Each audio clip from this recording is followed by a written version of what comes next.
Hello দর্শক, ছোটবেলায় আমরা আমাদের দাদি নানিদের কাছে নানান রকমের ভূতের গল্প, যেমন মেছোভূত, কেঁচোভূত, শাকচুন্নি আর রাক্ষসের গল্প শুনেছি।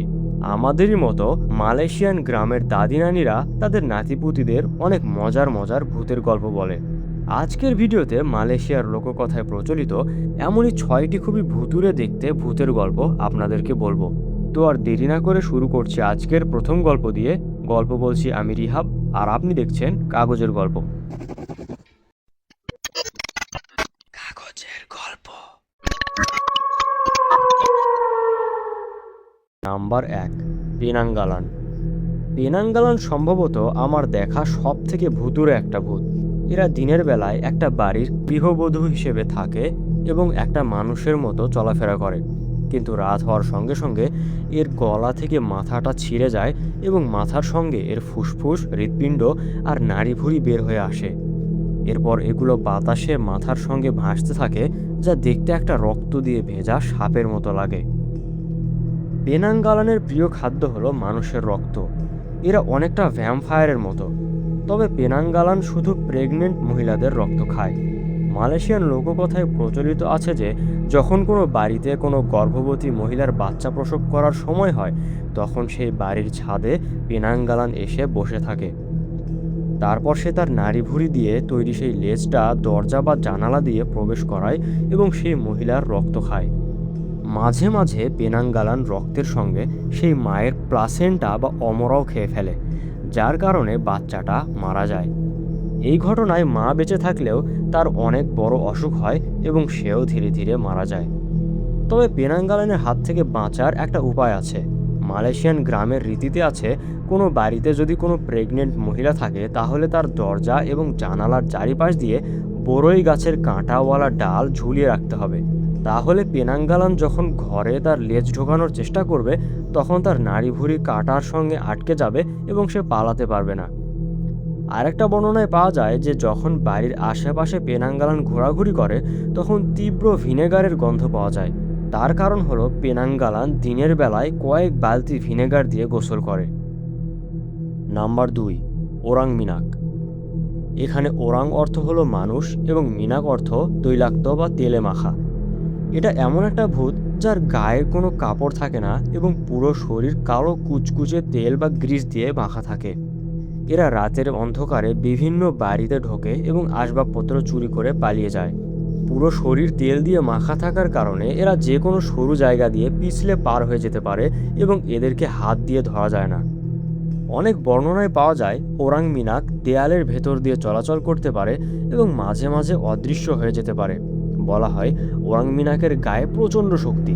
এরা অনেক উঁচুতে লাফ দিতে পারে এবং খুব জোরে দৌড়াতে পারে। ওরাং মিনাকের বর্ণনা শুনে যদি আপনার গ্রাম্য এলাকার চোরের কথা স্মরণ হয়, তাহলে আপনি ঠিকই ধরেছেন, কারণ এই ওরাং মিনাকের কাহিনী আসলে সত্যিকারের চোরের কাহিনী থেকে উৎপত্তি হয়েছে। 1960 থেকে 70-এর দশকে মালয়েশিয়ার গ্রামেগঞ্জে এমন অনেক চোর শরীরে তৈলাক্ত কালো পদার্থ মেখে রাতের বেলা বাড়িতে ঢুকে চুরি করত। এদের শরীরে তেল মাখা থাকতো বলে এদেরকে ধরা যেত না। আবার গায়ে কালো রং করা থাকায় অন্ধকারে তারা খুব সহজেই হারিয়ে যেত। তাই ধারণা করা হয় ওরাং মিনাক বা তৈলাক্ত ভূতের গল্প আসলে এসব চোরের ঘটনারই একরকম অতিরঞ্জিত রূপ। তবে অনেকে বিশ্বাস করে কিছু কিছু চোর শয়তানের পূজা করত এবং শয়তান তাদেরকে অনেক রকম জাদুকরী শক্তি দিত, ফলে এরা সত্যি সত্যি ওরাং মিনাক হয়ে যেত। Number 3, Wewe Gombel. Wewe গম্বেলের গল্প ইন্দোনেশিয়ার লোককথায় প্রচলিত আছে। ওয়ে ওয়ে গম্বেলকে দেখতে খুবই ভয়ঙ্কর একটা বুড়ির মতো। এর মাথায় ময়লা ঝাঁকড়া চুলের গোছা থাকে এবং এর চেহারা খুবই বিশ্রী দেখতে। তবে যেই একটা বৈশিষ্ট্যের জন্য একে আলাদাভাবে শনাক্ত করা হয় তা হলো এর প্রকাণ্ড লম্বা স্তন। এর স্তন দুটো এতটাই লম্বা যে এগুলোকে সে তার ঘাড়ের সঙ্গে পেঁচিয়ে বা ঝুলিয়ে রাখে। এত বীভৎস চেহারার পেছনে ওয়ে ওয়ে গম্বেলের একটা খুবই করুণ গল্প আছে। গম্বেল কোনো মানুষের কোনো ক্ষতি করে না, সে শুধু ছোট বাচ্চাদেরকে কিডন্যাপ করে নিয়ে যায়। লোককথা অনুযায়ী যেসব বাচ্চাদের বাবা মা তাদের খুব মারধর করে এবং ঠিকমতো খাবার খেতে দেয় না বা যত্ন নেয় না, গম্বেল সেসব বাচ্চাগুলোকে অপহরণ করে তার বাসায় নিয়ে যায়। গম্বেলের বাসা পাহাড়ি জঙ্গলে গাছের উপর থাকে। সেখানে গম্বেল ওই বাচ্চাগুলোকে ভালো খাবার খাওয়ায় এবং তাদের খুব যত্ন নেয়।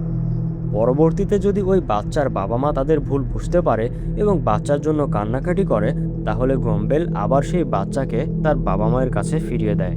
পুরাতন লোককথায় বলা হয় গম্বেল আসলে একজন অসহায় মা ছিল যার বাচ্চা মারা গিয়েছিল এবং তার স্বামী তার উপর অনেক নির্যাতন করত। এর ফলে সেই মহিলা মারা যায় এবং তার আত্মা ইন্দোনেশিয়ার পাহাড়ে পাহাড়ে গম্বেল হয়ে ঘুরে বেড়ায়। দর্শক, ইন্দোনেশিয়ায় গম্বেল নামে একটা পাহাড় আছে এবং স্থানীয়রা বিশ্বাস করে ওয়ে ওয়ে গম্বেল ওই পাহাড়েই বাস করে।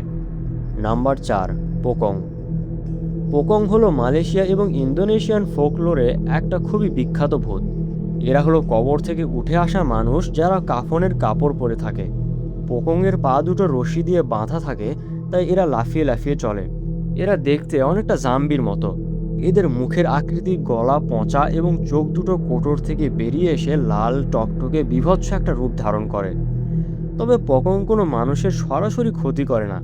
বিশ্বাস করা হয় যখন কোনো লাশকে কাফনের কাপড় পরিয়ে কবর দেওয়া হয়, তখন তার কাফন থেকে বাঁধা রশিগুলো খুলে ফেলতে হয়। রশি খুলে না দিলে মৃত মানুষের আত্মা লাশ থেকে বের হতে পারে না এবং লাশের মধ্যে বন্দী হয়ে যায়। এর ফলে সে কবর থেকে বেরিয়ে আসে এবং পোকং হয়ে কবরস্থানের আশেপাশে ঘোরাঘুরি করতে থাকে। বলা হয় কেউ যদি পোকংয়ের কাফনের বাঁধা রশি খুলে দেয়, তাহলে সে লাশ থেকে মুক্তি পেতে পারে। এই জন্য পোকং কোনো মানুষকে দেখলে লাফিয়ে লাফিয়ে তার দিকে ছুটে যায়, যেন মানুষটা তার রশির বাঁধন খুলে দেয়। কিন্তু কোনো মানুষের দিকে দৌড়ে গেলে সেই মানুষটা খুব ভয় পেয়ে যায় এবং দৌড়ে পালিয়ে যায়। পোকং যেহেতু কথা বলতে পারে না, তাই সে কারোর কাছে সাহায্য চাইতে পারে না। তবে দর্শক, এই গল্পগুলো কিন্তু পুরাতন লোককথার গল্প, তাই বাস্তবের সঙ্গে এর কোনো সম্পর্ক নেই। নাম্বার 5, তোয়ল। তোয়ল দেখতে খুবই ছোট্ট একটা মানুষের মতো এবং এর গায়ের চামড়া কালচে সবুজ রঙের। এছাড়াও এদের কানের ডগা চোখা হয় এবং হাতের নখগুলো অনেক বড় বড় হয়। ধারণা করা হয় তোয়ল আসলে ছোট বাচ্চাদের লাশের উপর কালো জাদু করার মাধ্যমে তৈরি হয়। অনেক বদ সন্ন্যাসী ছোট বাচ্চাদের লাশ চুরি করে নিয়ে গিয়ে লাশের উপর কালো জাদু করে। এর ফলে সেই লাশের ভেতর শয়তানি আত্মারা ভর করে এবং সে ওই সন্ন্যাসীর দাস হয়ে যায়।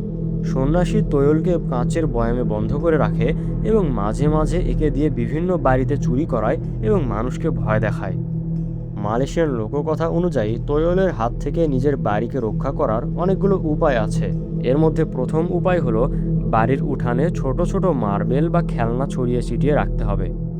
যেহেতু তোয়ল একটা ছোট্ট বাচ্চার ভূত, তাই সে ওই খেলনাগুলো নিয়ে খেলতে খেলতে চলে যাবে। দ্বিতীয় উপায় হলো বাড়ির দরজার সামনে আয়না রাখতে হবে। তোয়ল আয়নায় নিজের চেহারা দেখলে খুব ভয় পেয়ে যায় এবং পালিয়ে যায়। আরও একটা উপায় হলো বাড়ির আশেপাশে কোনো ছোট পুকুরে মাছ রাখতে হবে। তাহলে তোয়ল বাড়িতে না এসে পুকুরে মাছ ধরতে চলে যাবে।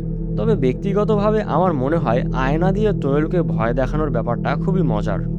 নাম্বার 6, কুন্তিয়ানাক। কুন্তিয়ানাক হলো এমন একজন মহিলা যে বাচ্চা প্রসব করার সময় মারা গিয়েছিল এবং প্রসবের পর তার বাচ্চাটাও মরে যায়। এই দুঃখে কষ্টে তার আত্মা কুন্তিয়ানাক হয়ে ঘোরাঘুরি করে। বলা হয় যে দিনের বেলায় কুন্তিয়ানাক কলা গাছের মধ্যে লুকিয়ে থাকে এবং রাত হওয়ার সঙ্গে সঙ্গে একটা খুবই সুন্দরী মেয়ের রূপ নিয়ে সাদা কাপড় পরে ঘুরে বেড়ায়। ধারণা করা হয় যে কুন্তিয়ানাক যখন দূরে থাকে তখন খুব কাছে বাচ্চা কান্না করার আওয়াজ পাওয়া যায় এবং সে যখন কাছে কোথাও চলে আসে তখন অনেক দূর থেকে বাচ্চার কান্নার আওয়াজ ভেসে আসে। কুন্তিয়ানাকের চেহারা ঘন কালো লম্বা চুল দিয়ে ঢাকা থাকে এবং যখন সে সামনে চলে আসে ঠিক তখন তার ভয়াবহ চেহারাটা বের করে। কুন্তিয়ানাক সাধারণত গর্ভবতী মহিলাদের টার্গেট করে। সে কোনো প্রেগনেন্ট মহিলার পেট থেকে তার বাচ্চা চুরি করে নিয়ে যায়।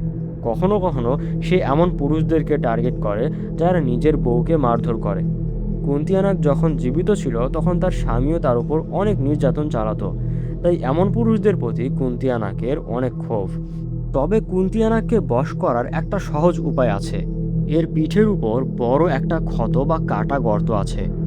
লোককথা অনুযায়ী ওই কাটা ক্ষতের মধ্যে একটা লোহার পেরেক ঢুকিয়ে দিলে কুন্তিয়ানাক কারো কোনো ক্ষতি করতে পারে না এবং খুব সুন্দরী একটা মেয়ের মতো দেখতে হয়ে যায়। মালয়েশিয়া এবং ইন্দোনেশিয়ায় কুন্তিয়ানাকের গল্প এতটাই বিখ্যাত যে এর উপর ভিত্তি করে তাদের দেশে অনেক নাটক বা সিনেমা বানানো হয়। কোনো কোনো জায়গায় একে পন্তিয়ানাক নামেও ডাকা হয়। দর্শক, আজকে মোট 6টি মালয়েশিয়ান ভূতের গল্প আপনাদেরকে বললাম। কমেন্ট করে অবশ্যই বলুন কোন ভূতের গল্পটি আপনার সবথেকে মজার লেগেছে। ভিডিও ভালো লাগলে লাইক করতে ভুলবেন না, সাবস্ক্রাইব করে কাগজের গল্পের সঙ্গে থাকুন। খুব শীঘ্রই দেখা হবে এমনই নতুন একটা ভিডিওতে।